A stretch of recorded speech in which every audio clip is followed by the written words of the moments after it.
Forget everything you think you know about why gold is rising, because the real story, the one shaping quietly beneath the headlines, is not the one you've been told. While news anchors point to inflation charts and interest rate graphs, they're missing the truth hiding in plain sight. What's happening right now with gold is not just financial, it's historical, a turning point in the trust system that underpins the modern world. And once you understand it, you'll never see money, or security, the same way again. Most people think they understand gold, a shiny metal, a safe haven, an old-world insurance policy for uncertain times. But that definition misses something critical, because what is happening right now isn't just about fear or speculation. It is about survival.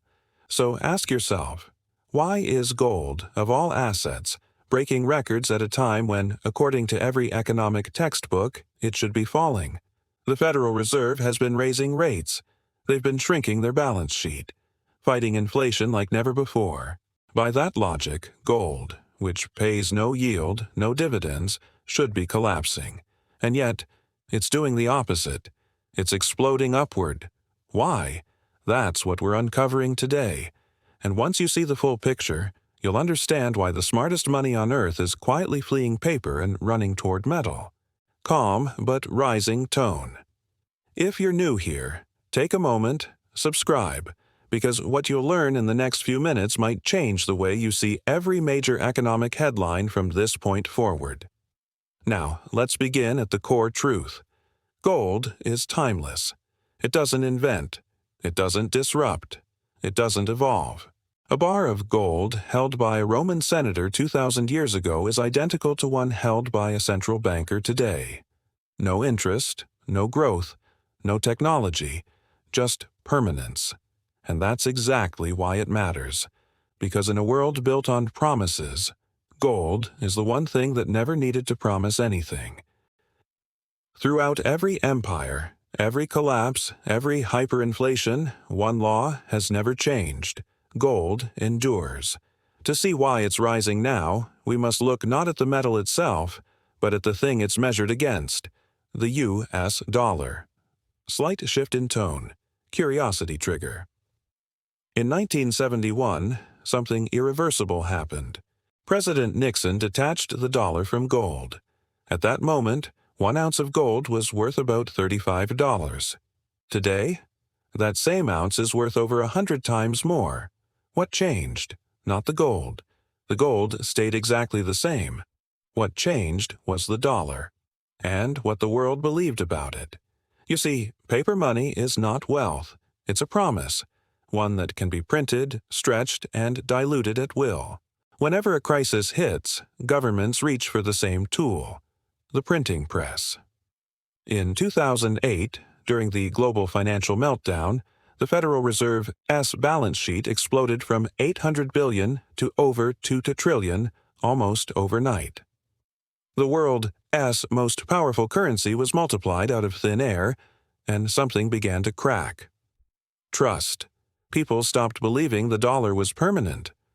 And right alongside that loss of faith, gold began its steady ascent, the quiet mirror of the dollar's decay. Then came 2020.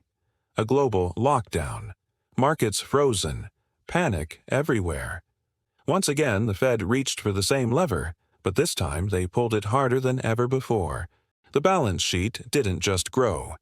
It detonated to nearly $9 trillion. The supply of dollars went vertical, and gold followed.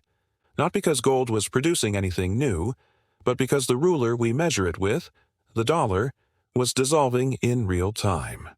Moment of pause. Intrigue. Now here's where the mystery deepens. After years of money printing, the Fed began reversing course, raising interest rates, tightening liquidity, promising to restore discipline. By traditional logic, that should have killed gold's rally. But it didn't. It did the opposite. Gold kept rising, breaking through levels thought impossible. So, again, why? What invisible force is driving gold higher while the financial system insists it should be falling? Here is the truth the media want to tell you: it is not about inflation. It's not about interest rates. It is about trust and the beginning of a global power shift that will define the next century.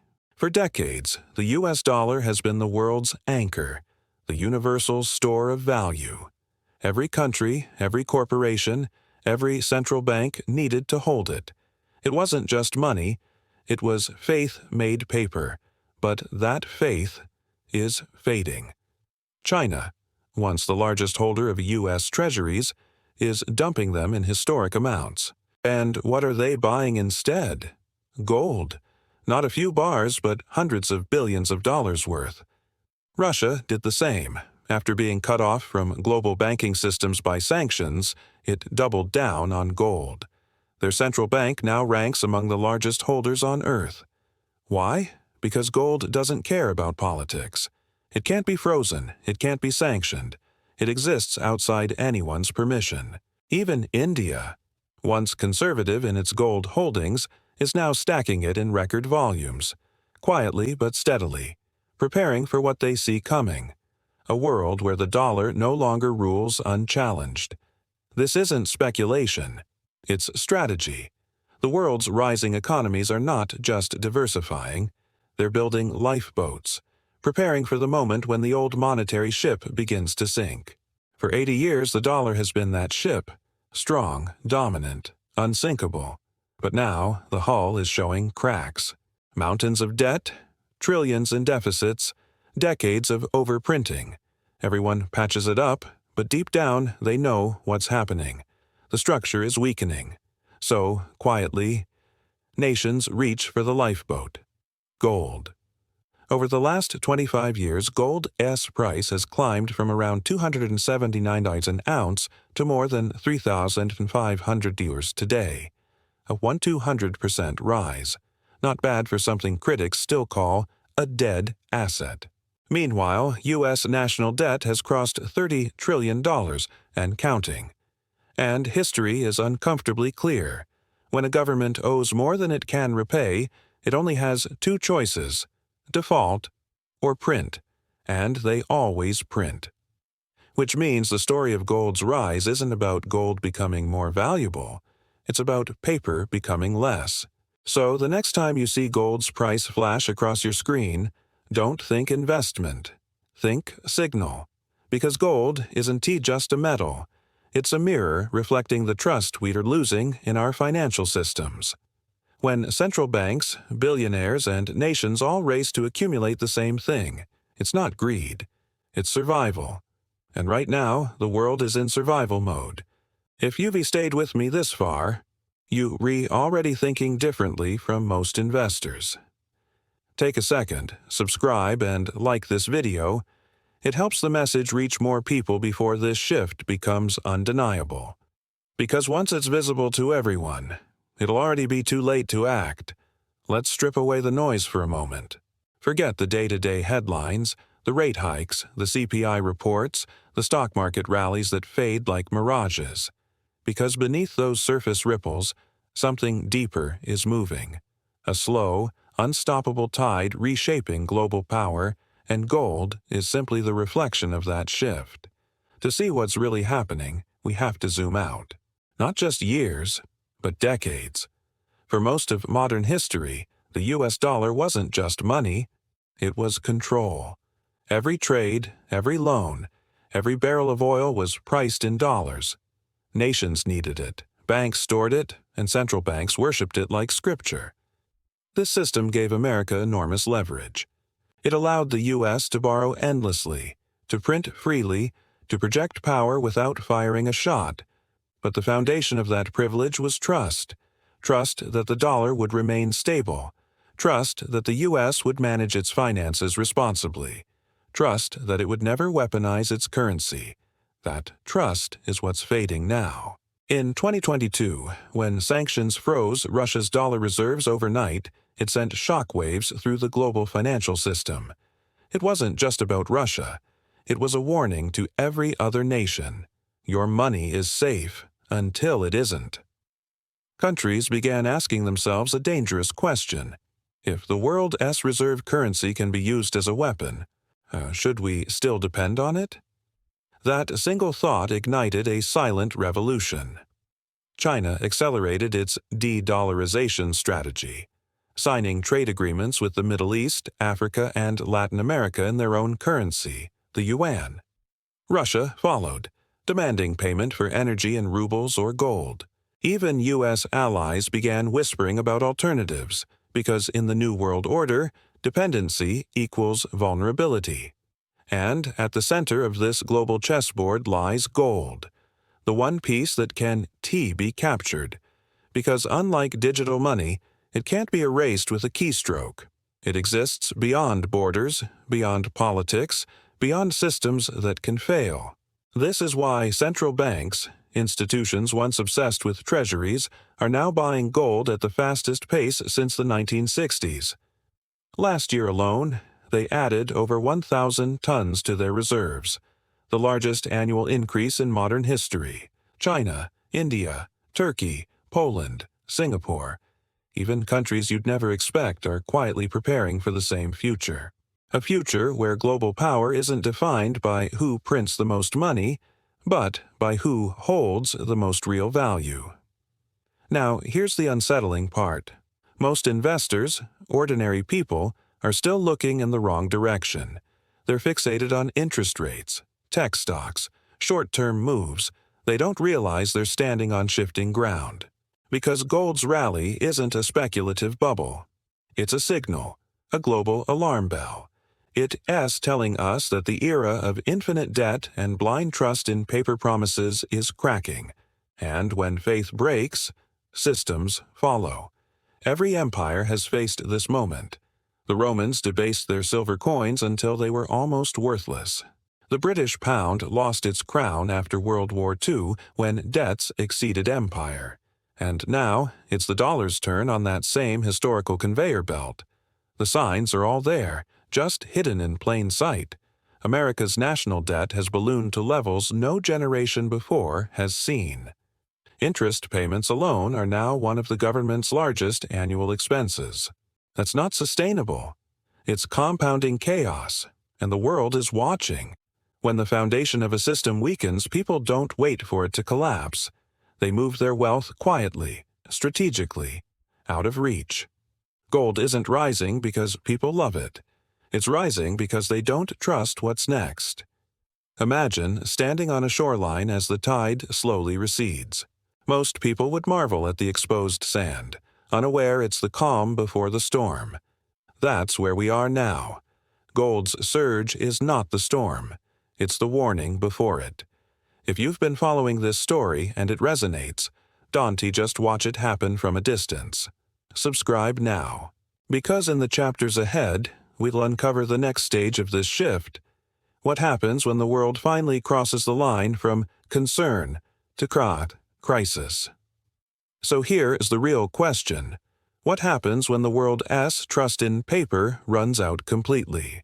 Because when that moment arrives, when confidence dies faster than any government can print, the rules of wealth, power, and survival will be rewritten in real time. And if history has taught us anything, it's this. The people who see the shift before it becomes obvious are the ones who make it through the storm untouched. There's a strange calm in the air right now, the kind that comes before history changes direction. Markets appear stable, economies are still functioning, and yet beneath that surface there's movement. Slow, deep, relentless, because every currency crisis in history begins exactly like this, not with panic, but with comfort. People believe the system still works, right until it doesn't. Look back. The warning signs were always there. Before Rome's fall, they diluted their coins to fund endless wars. Before the French Revolution, the monarchy printed assignats backed by land until the paper became worthless. And before the 2008 crash, people said the same words we hear today. This time is different. It never is. When trust evaporates, people return to the same anchor they've used for 5,000 years. Gold. But here's the twist most people done at sea. The real story isn't about price anymore. It's about positioning, because what is unfolding now isn't just an economic cycle. It is a silent transfer of power. For decades, Western economies have relied on debt-fueled growth. But in the East, nations have been preparing for the reckoning, quietly converting paper reserves into physical gold, building vaults, and forming trade alliances that no longer need dollars. Take the BRICS nations: Brazil, Russia, India, China, and South Africa. Once seen as emerging markets, now they're emerging powers, and their message is clear. We no longer need to borrow America's confidence. They're creating systems that bypass the dollar entirely. Settlement networks, energy deals, and digital currencies backed not by promises, but by commodities: oil, gas, metals, and yes, gold. In other words, a new monetary architecture is being born, one that looks less like Wall Street and more like the ancient world, where gold and resources dictated power. This isn't theory. It's already happening. Saudi Arabia recently hinted at joining the BRICS bloc. Iran and Egypt have already stepped in. Together, these countries control the majority of the world's energy routes, and they now exploring trade outside the dollar system. It's subtle, but revolutionary. Because when the backbone of global trade no longer requires the dollar, the demand for U.S. debt shrinks. And that's when the system begins to fracture. Remember, America's power doesn't come from its military alone. It comes from its currency being the world's default. That privilege allows it to print what others must earn. But when that trust fades, the printing press loses its magic. That's why gold is not just another asset. It's the fallback language of value, the one that nations, investors, and civilizations all instinctively speak when the world forgets what money means. Now, here's the paradox. In times of transition, markets don't crash immediately. They drift. Confidence decays slowly, then all at once. That's why the current calm feels deceptive. The dollar is still strong on the surface, but that strength is hollow. Because when a currency's credibility rests on more debt, more printing, and more promises, it's already in decline, just not yet visible. It's like a star nearing the end of its life. It shines the brightest right before it collapses. So what comes next? When central banks stop pretending they can fix the problem, they'll do what every government in history has done: redefine the rules. A new system will be introduced. Maybe a digital currency tied to assets, maybe a multipolar reserve network where gold returns as collateral. Whatever form it takes, it will mark the end of an era and the rebirth of an old truth: real money cannot be printed. Gold's rise is not a bubble. It's a countdown to the moment when the world stops measuring wealth in dollars and starts measuring it in trust. And trust, once broken, takes generations to rebuild. If you've made it this far into the story, it means you see the signs, maybe before most people do. So take a moment. Subscribe, not for hype, but to stay ahead of what comes next. Because this channel exists for one purpose: to prepare you for the shift before it becomes history. Now, let us look at the personal side of this global transformation, what it means for ordinary people, and how some are quietly positioning themselves not just to survive, but to thrive as the old world gives way to the new. What happens when the global system begins to change isn't just written in policy papers or economic charts. It is written in the daily lives of ordinary people. Because when currencies shift, it doesn't happen in a vacuum. It ripples into prices, jobs, savings, and the quiet sense of security people thought they had. Every major financial transformation in history started the same way. Not with a crash, but with a feeling. A whisper that something isn't right. Groceries cost more, but wages don't keep up. Savings accounts feel smaller, even when the number looks the same. People sense that their money buys less but can't explain why. That's the silent effect of currency decay, the invisible tax of inflation and distrust. And it's here. For decades, the Western world lived in a dream, the belief that credit could replace productivity, that growth could be printed, and that risk could be managed indefinitely. But now, the bill has arrived. The U.S. debt isn't just a number, it's a symptom, a reflection of decades of living beyond means, funded by the world's faith in a currency that was never meant to last forever. The same faith that's now fading. Meanwhile, across the world, people who once saw gold as old-fashioned are rethinking everything. We're seeing a quiet revolution, small investors buying gold coins not to speculate, but to opt out. We're seeing billionaires move into physical assets, farmland, silver, rare metals, anything that can't be conjured by policy. And we're seeing nations, dozens of them, reshaping trade agreements to rely less on the dollar and more on tangible value. These are not random events, they're signals.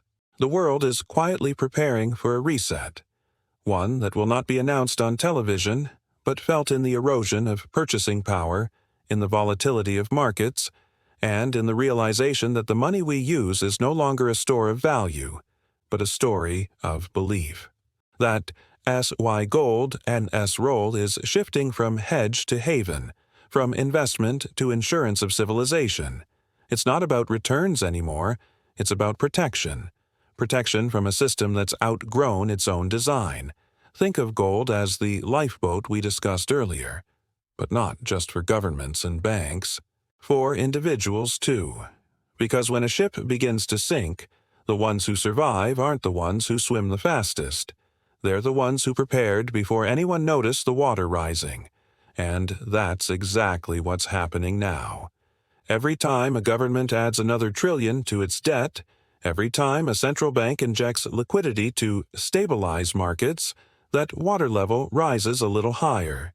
Most people are still dancing on the deck, comforted by the music of optimism. But a few have started looking for the lifeboats. Gold, in that sense, is not just a financial asset.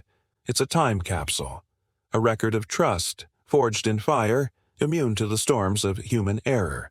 It doesn't rely on the next election, the next Fed meeting, or the next digital promise. It simply exists. And that existence is what's giving it power again. Because deep down, we all know, value is not created by decree. It's earned, preserved, and remembered. And when people remember what real value is, the system changes. That's the phase we're entering now. The awakening.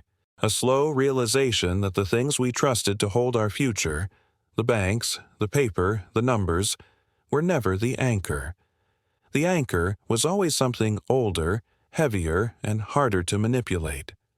Gold isn't tea rising because of hype. It is rising because the truth can't be hidden forever. Every debt bubble, every inflation wave, every false promise eventually reaches the same point: reality. And reality always rebalances the equation.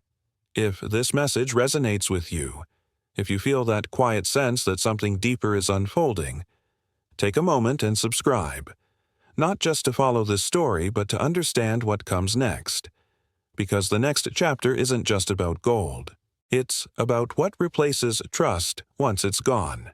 When the next reset comes, and it will, the world won't move backward. It will rebuild forward. But the question is, on what foundation? Will it be built on more promises, or on something real, measurable, and incorruptible? Because how we answer that will decide the next 100 years. So the next time you see gold's price flash on the screen, remember, it's not a number, it's a signal, and that signal is getting louder. When systems begin to collapse, they don't do it overnight. They decay, slowly, silently, until one day what looked solid suddenly falls apart. Pause, reflective tone. Every empire believed it was different, that its currency was stronger, its debt manageable, its leadership wise enough to steer through the storm, and every empire was wrong. Because history doesn't repeat by coincidence, it repeats by consequence. The Romans stretched their silver too thin. The British printed more than their empire could produce, and now the modern world is repeating the pattern, only this time it's global.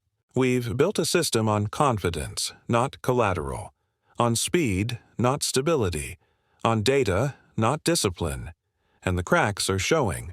When banks start merging at record speed, when central banks start buying gold for the first time in half a century, when superpowers negotiate trade in silence, it's not coincidence. It's preparation. The system is quietly moving from trust-based to asset-based. Gold is no longer just the end game. It becoming the intermediate bridge, a transition layer between the old financial order and the digital one being designed behind closed doors. Because make no mistake, the future will be digital. But what backs that digital value? That's the real story. Central bank digital currencies, CBDCs, are already being tested across the world. On the surface, they promise convenience, efficiency, control. But control always comes at a cost. Every transaction traceable, every balance programmable, every dollar potentially expiring. And in that world, freedom won't disappear with force. It'll disappear with permission. That's why the quiet race for physical assets is not paranoia. It's foresight. Those who understand what's coming are not rejecting technology. They're preparing for the moment when technology and trust decouple. Because when that moment arrives, two kinds of people will exist: those who own assets and those who own access. Assets can exist without the system. Access cannot. Gold, silver, land, productive skills, private energy, these are not just investments. They're forms of sovereignty. The irony is, the new system will need something old to legitimize it. That's why nations are stacking gold again. Because when digital currencies emerge, they'll need a physical anchor, something to restore confidence in a digital promise. And gold will quietly sit at the foundation. We've seen this play before. 1944, Bretton Woods. A world broken by war came together to rebuild trust around gold. It worked, until it didn't. Now we're returning to that conversation. But this time with more technology and less unity. The East is building systems that don't rely on the West. The West is printing to preserve influence. And the middle, the working world, is caught in between, watching savings erode while being told it's temporary. But you already know it's not temporary. Every trip to the grocery store, every rent payment, every utility bill whispers the same truth. The value of your time is shrinking, and that's the real crisis. Not inflation, not debt, but the theft of time. Because money is just stored energy. The translation of hours you'll never get back. When that translation breaks, people wake up. But remember, collapse isn't the end. It's a transition. And transitions create opportunity, not for those who react, but for those who reposition. That's why understanding gold isn't about chasing price targets. It's about recognizing cycles and positioning yourself before the crowd sees the pattern. Because the next chapter of this story isn't about fear, it's about strategy, how to navigate the new monetary landscape that's being built right now, in real time.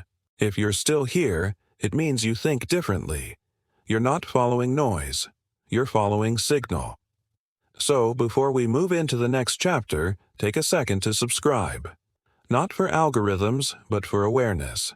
Because the next part of this series will decode how the new financial order is being designed, and how you can stand on the right side of it. This is not the end of money. It's the evolution of value. And the people who understand that won't just survive the shift, they'll own it. Every great transition begins quietly. And then, all at once, we are standing at the edge of one right now, a complete redesign of the global financial architecture. The media calls it innovation. Economists call it modernization. But in truth, it's the replacement of money as we know it.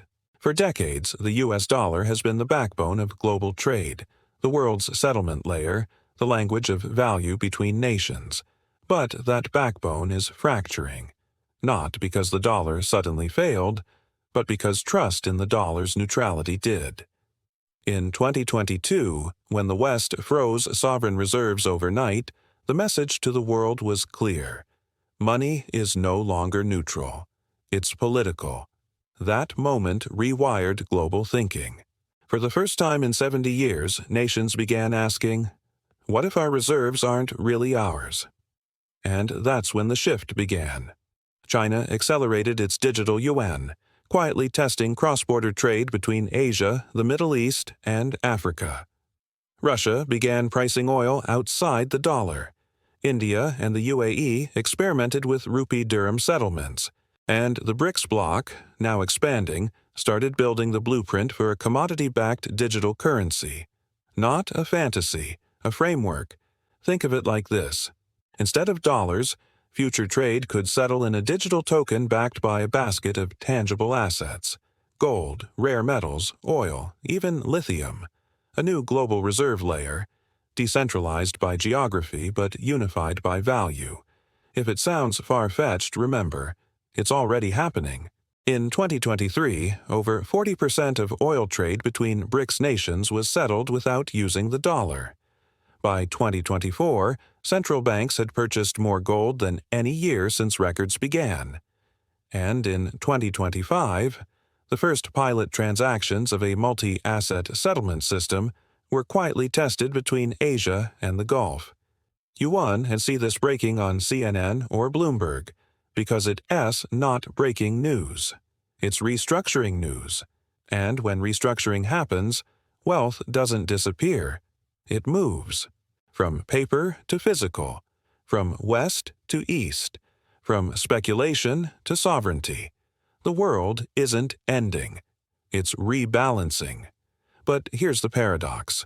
While nations prepare for asset-backed trade, the public is being offered something entirely different. Digital convenience wrapped in control. Central bank digital currencies promise speed, instant payments, automatic compliance, smart transactions. But beneath the surface, they introduce programmable limits.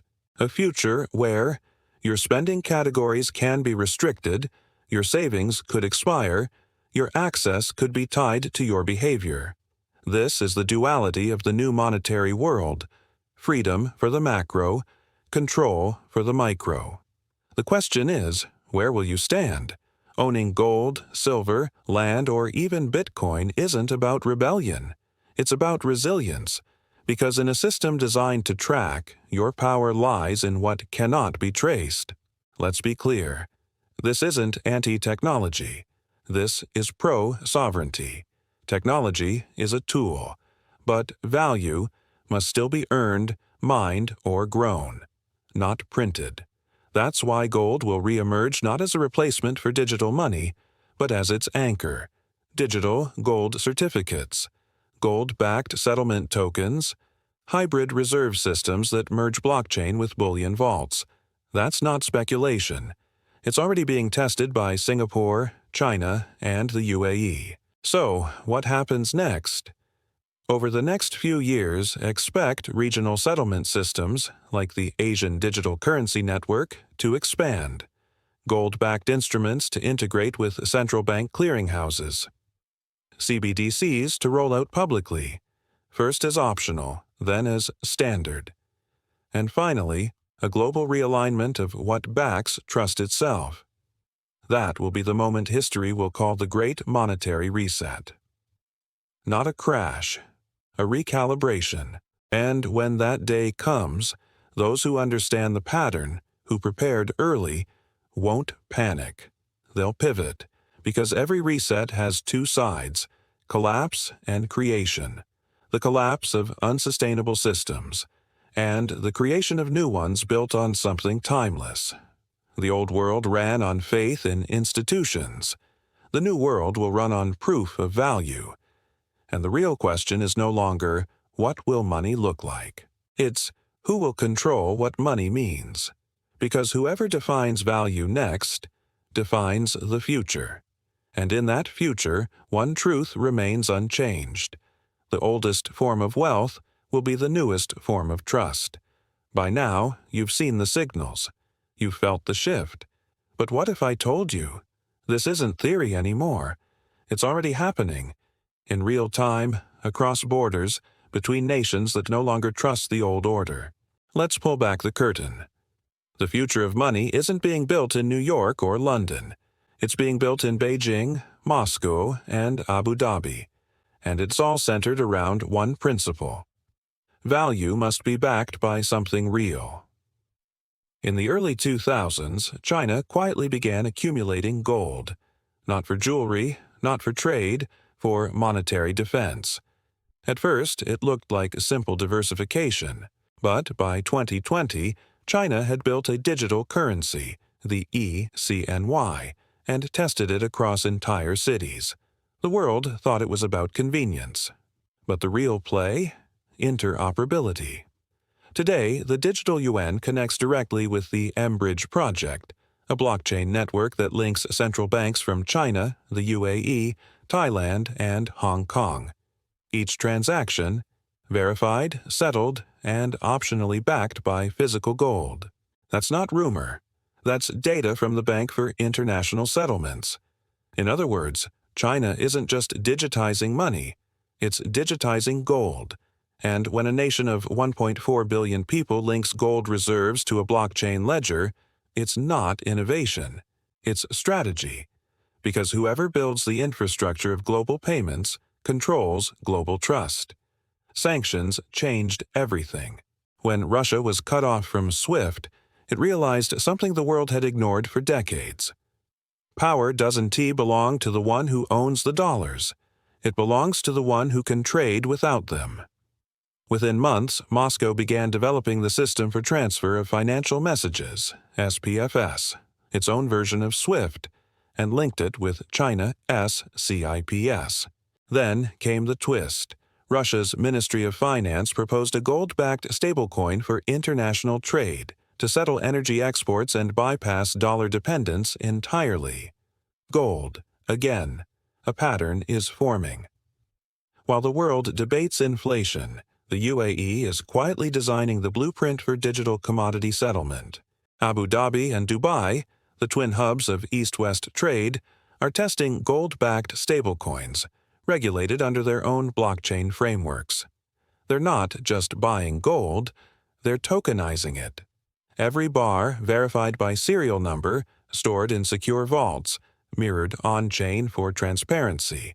And when oil producers start pricing energy through a digital token anchored in gold, it changes the rules of trade itself. Think about that. Oil, priced digitally, settled instantly, backed physically. That's the fusion of the future, digital efficiency with tangible value, and it's happening faster than most realize. China builds the digital rails. Russia supplies the commodities. The Gulf anchors it in gold. Together, they're forming the backbone of a post-dollar world, not by declaring war, but by building alternatives. Each time they trade without the dollar, that dependency weakens. Each time they back a currency with gold, that trust gap widens. And as nations hedge with real assets, individuals begin to follow, buying physical gold, storing value privately, exiting the digital dependency loop. This is how monetary revolutions start, not with fireworks, but with integration. You won't see a single moment called the reset. You'll just wake up one day and realize it already happened. East plus gold plus digital infrastructure, SKYROCKET, new monetary order. West plus debt plus fiat expansion, SKYROCKET, old monetary order. The balance is shifting, not instantly, but irreversibly, and when that balance tips, the definition of wealth changes. No longer will it be about who has the most dollars, but who owns the most real, verifiable value. Gold, in that sense, is no longer the past. It's the bridge to the future, the first phase of a hybrid world where every digital transaction still whispers the weight of something ancient and incorruptible. So, as this transformation unfolds, remember, the Great Reset won't be televised, it'll be transacted. And those who understand the pattern, those who prepare now, will not just witness history. They'll profit from its reconstruction. Because in the end, gold isn't just the foundation of the next economy. It's the proof that trust still has a physical form. We've seen the pattern unfold, the erosion of trust, the return to gold, and the quiet reconstruction of a new financial order. But here's the question that matters most now. What does this shift mean for you? Because this isn't just about governments and central banks. It's about individuals, people trying to protect what they've built and what they're yet to build. History rewards those who act before the crowd sees the storm. And right now, that storm is forming. Quietly, invisibly, in the balance sheets of nations and the behavior of money itself. So, let's talk about positioning. About how you preserve your wealth, your freedom, and your time, when the system around you begins to reset. Most people believe wealth is about numbers. A bigger bank balance, a higher salary.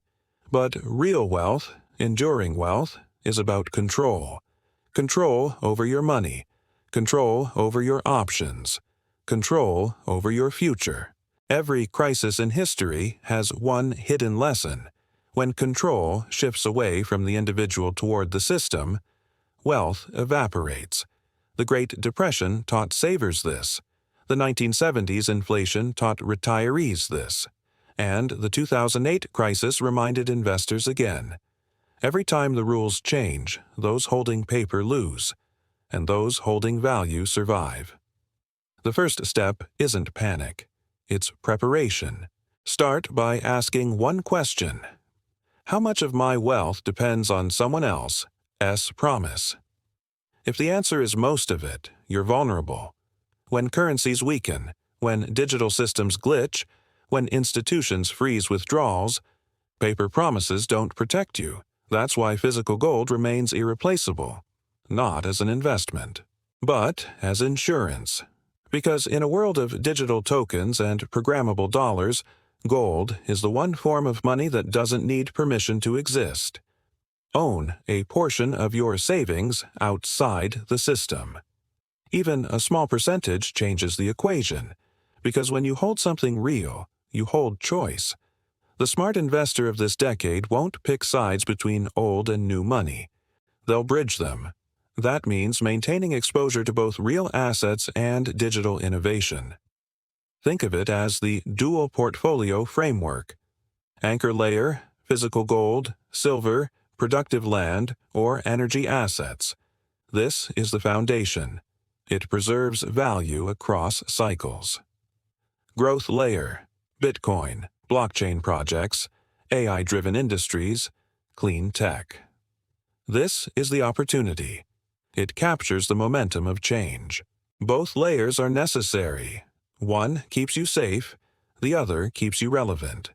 Because the new economy won't reward those who reject the future. It'll reward those who enter it from a position of stability.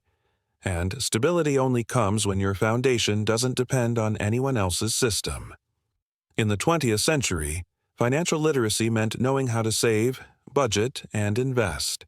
In the 21st, it means something deeper, understanding what value truly is. Value isn't price. Value isn't hype. Value is scarcity, trust, and utility combined. You need to train your mind to see what the system hides. Ask questions like, who controls supply? Who decides access? What can't be replicated or inflated away? When you start thinking like that, you stop reacting to news and start reading patterns. That's what the 1% do differently. They don't chase events. They position before them. And right now, positioning means rethinking where you store your energy, your capital, your time, and your attention. Because in the world that's coming, those three will merge into one. When systems evolve, uncertainty spikes. That's why your greatest asset isn't money. It's optionality. The ability to adapt, to move, to change direction when others can't. Hold assets that give you optionality. Hold skills that can't be automated. Hold relationships that open doors instead of closing them. This is how the wealthy stay ahead. They build flexibility into their structure, and when the next monetary shift unfolds, they won't resist it. They'll pivot with it. For decades, we were taught that security meant a stable job, a fixed income, a retirement plan. But the truth is, in an unstable world, stability isn't found in systems.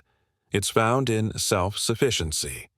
Security now means knowing how to earn in multiple ways, storing wealth across multiple mediums, living within your means but investing beyond your borders. That's the mindset of the new era. Resilient independence. Because when money resets, those who survive are those who already learned how to function without permission. Before every financial event, there are whispers, subtle movements that most never see. Here's what to watch. Central bank gold purchases. When they accelerate, confidence is falling. U.S. Treasury yields. When they rise too fast, liquidity is drying. BRICS announcements. When they meet, the dollar trembles. Digital currency pilots. When adoption scales, the new system is loading. Don't wait for a headline that says, "The reset has begun." By then, it will already be history. Instead, watch the quiet moves and act when no one else is. That's where generational shifts in wealth are born. When the storm comes, it won't feel like panic. It will feel like change. Prices won't collapse overnight. They'll drift. Confidence will fade, not fall. That's how resets unfold, not with explosions, but with exhaustion. And in that moment, you'll realize something powerful. The real safety was never in banks, governments, or currencies. It was always in understanding how systems evolve, how value migrates, and how to move with it, not against it. That's what this entire story of gold is really about. Not fear, not doom, but awareness. Because once you see the pattern, you can't unsee it. And once you act on it, you stop being a spectator and start being a participant in the next era of money. So before this story ends, take a moment to subscribe. Not out of habit, but out of strategy. Because in the coming months, we'll go even deeper into how individuals and small investors can build sovereignty portfolios for this new financial world. Remember, the goal isn't to escape the system. It's to understand it so completely that it can no longer control you. That how you preserve freedom in a world where everything is being digitized, even trust itself. The future isn't uncertain. It's unfolding, and those who prepare will be the ones who define it. By now, something fundamental has shifted. You no longer chase money. Money now works for you. Your investments have grown into an ecosystem, self-sustaining, diversified, and compounding quietly while you sleep. The passive income you once dreamed about has started to pay for real things. Rent, groceries, travel, freedom. This is the year you stop asking, "Can I afford this?" and start asking, "Does this align with my life vision?" You realize that wealth was never the goal. It was the byproduct of mastering discipline, focus, and time leverage. Every decision you made in the past 8 years, waking up early to learn instead of scrolling, cutting unnecessary expenses, reinvesting every dollar, saying no to short-term pleasure, it all starts to compound in meaning. And that is the secret no one tells you. Financial independence is not just about the numbers. It's about who you had to become to get there. Now, people begin to notice. Friends, colleagues, even family, they ask, "How did you do it?" And you smile, because they still think it's about a lucky break or a high salary. But, it was about design, not chance. You've crossed into a new phase of life, the freedom phase. A place where your calendar belongs to you. Your energy is no longer consumed by survival. You have space to think, to create, to travel, to live with intent. This is what those 8 years were really for. Not retirement from work, but retirement from worry. Now imagine waking up tomorrow. Your bills paid, your time yours, your path clear. What would you build next? Because freedom isn't the end. It's just the beginning. Freedom is no longer the finish line. It's the foundation. At this stage, money stops being your focus. It becomes your instrument. You start asking different questions. How can I build something that outlives me? What kind of impact can my journey create for others? You begin to see that wealth has 3 layers: earning, growing, and giving, and that the final one is what gives the first 2 meaning. You've mastered how to earn. You've mastered how to grow. Now, you master how to contribute. You start mentoring those who were once in your position, stressed, uncertain, trapped in the 9-to-5 cycle. You teach them what schools never did: how to use time as leverage, how to multiply income streams, how to think like an owner, not a worker. Because you realize your real ROI isn't measured in money anymore. It's measured in people transformed. And in doing so, you uncover a truth most never reach. Freedom feels good, but purpose feels infinite.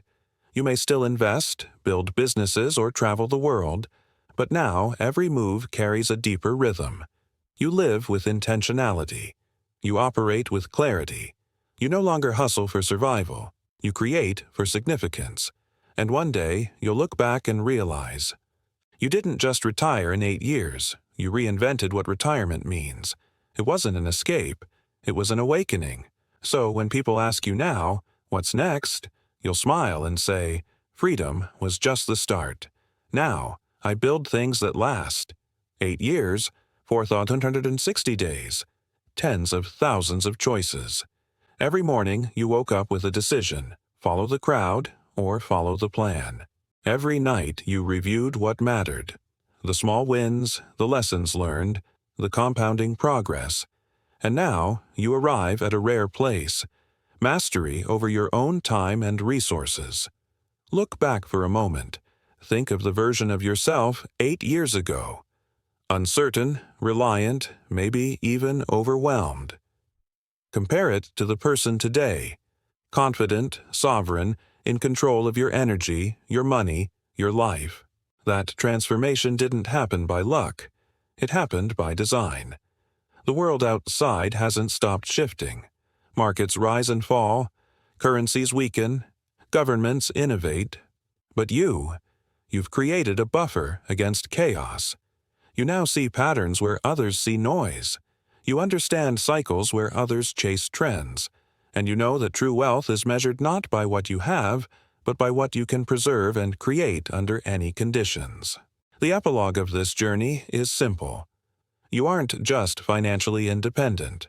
You're future-ready. You've learned how to spot shifts before they arrive. You've learned how to preserve value when the world questions its own. You've learned that freedom is not given. It's built. And here's the final lesson. The next decade won't wait for the unprepared. Opportunities will appear, but only for those who can act before they're obvious. History favors the prepared mind, not the fortunate. If you followed this journey, take one more step. Subscribe to stay ahead, not behind. Like this video if it opened your eyes to the patterns no one talks about. And share it with someone who needs to see what the future truly holds. 8 years of planning, discipline, and foresight has taught you something timeless. The future belongs to those who understand the past, act in the present, and design their life for what's coming. This is not the end of your story. It's the start of a lifetime of deliberate choices, measured risk, and freedom that can never be taken. Because once you've learned the language of cycles, money, and trust, you don't just survive the world. You shape it.